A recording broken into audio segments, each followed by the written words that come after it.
歐洲國家波斯尼亞一個前軍事指揮官穆拉迪奇，因為主導1995年的大屠殺，至少殺害8,000個穆斯林，即馬是去予判刑無期徒刑，傳出因為破病過身，才甲84歲。聯合國的秘書長嘛是發表聲明，呼籲眾人都愛會記這段歷史。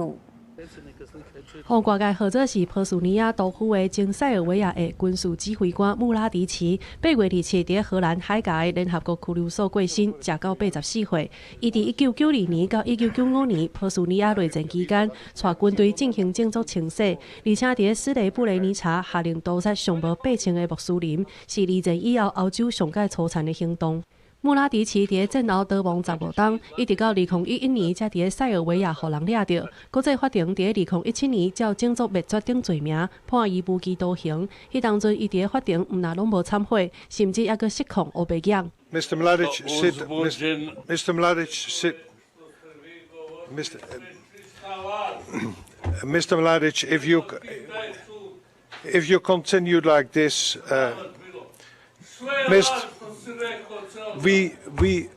穆拉迪奇對2011年互人抓到了後，就一直關佇聯合國拘留所，而且佇海牙的前南斯拉夫問題國際刑事法庭受審。針對穆拉迪奇過身的消息，波赫甲塞爾維亞民眾反應無共款。Da vam kažem, ne radujem se što je umro.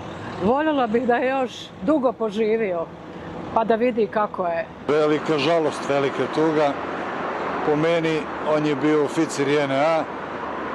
Štitio je Ustav tadašnje SFRJ。